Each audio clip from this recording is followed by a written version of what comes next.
Harry's calloused fingers gripped the strap of his worn toolkit as he stood before the employment desk of Station Kepler 7, a massive orbital platform that housed over 40,000 beings from 17 different species. The fluorescent lights hummed overhead, casting harsh shadows across his weathered face.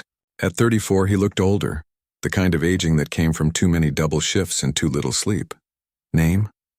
The administrator, a Velcrin with iridescent purple skin and 4 graceful arms, didn't bother looking up from her holographic display. Harry Chen. Human. Applying for the mechanic position in Bay 12. One of her slender fingers danced across the interface. Extend your left wrist. Harry complied, placing his arm on the scanner. The identification bracelet, standard issue for all humans in Galactic Council space, glowed briefly as it transmitted his data. He'd worn it so long he barely noticed its weight anymore. The Velcrin's large eyes flickered across the readout, then stopped. Her pupils dilated and all 4 of her hands froze mid-gesture. The office, which had been filled with the ambient chatter of a dozen languages and the soft beeps of processing equipment, seemed to grow quieter.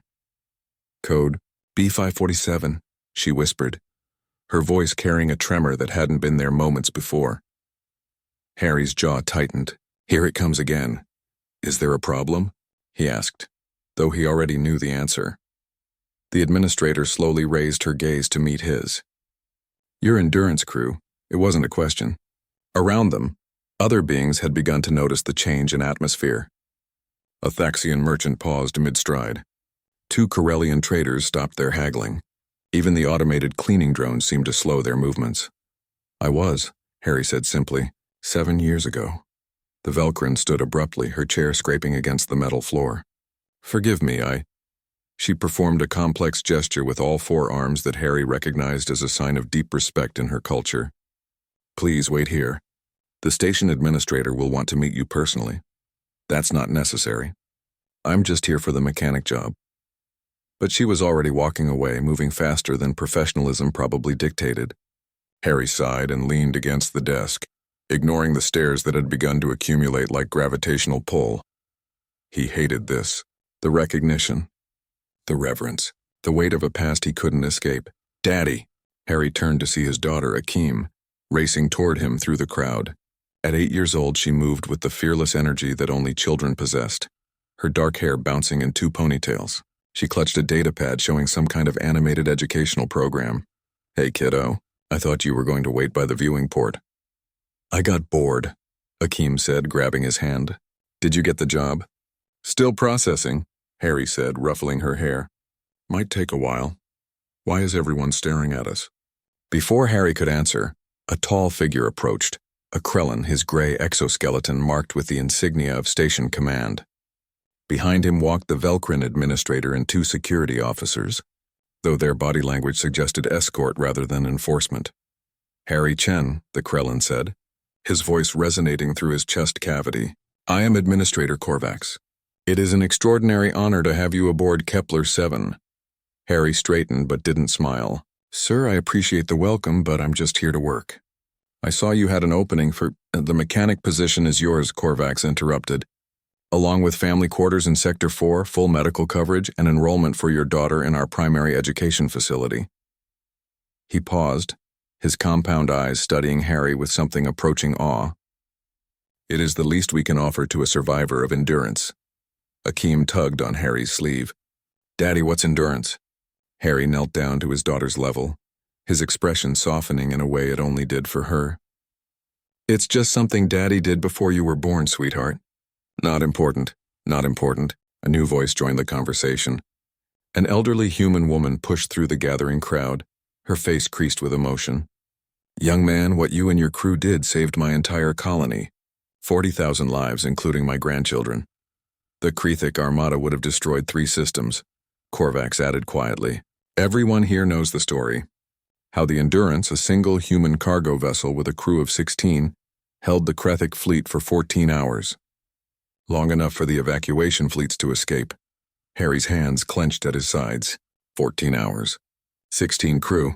Only 3 made it out. The crowd had grown larger now, forming a respectful circle. Harry saw species he recognized and some he didn't. But all wore similar expressions. Gratitude, respect, and a touch of something else. Fear, perhaps. Or maybe wonder at what desperation and determination could drive humans to accomplish. Code B547 isn't just a designation, the elderly woman said gently. It's a promise from the Galactic Council. Any human bearing that code is entitled to assistance, employment, and protection anywhere in Council space. It's our debt to those who sacrificed everything. I didn't do it for rewards, Harry said quietly. We did it because it was right, because people needed time to run, and we were in a position to buy them that time. He looked down at Akeem, who was watching him with wide, curious eyes. We did it because that's what humans do. Korvax placed a hand on Harry's shoulder, a gesture that crossed species lines. And that is precisely why you terrify our enemies and humble our allies. Your species doesn't calculate acceptable losses or optimal survival strategies. You simply see what needs to be done and do it. Consequences be damned. Humanity, fuck yeah, someone in the crowd said in heavily accented standard. A ripple of agreement moved through the gathered beings. Harry felt his throat tighten. He hadn't wanted this. Hadn't wanted to be a symbol or a story.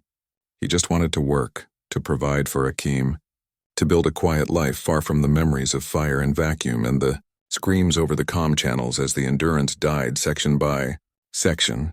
But looking at the faces around him, the Velcrin administrator, with her respectful posture, Korvax's solemn nod, the elderly woman with tears in her eyes, Harry realized something. His crew's sacrifice hadn't just saved lives. It had changed how humanity was seen among the stars. They were no longer just the newcomers, the primitives with their chemical rockets and stubborn pride. They were the species that stood their ground, the ones who bought time measured in blood and courage.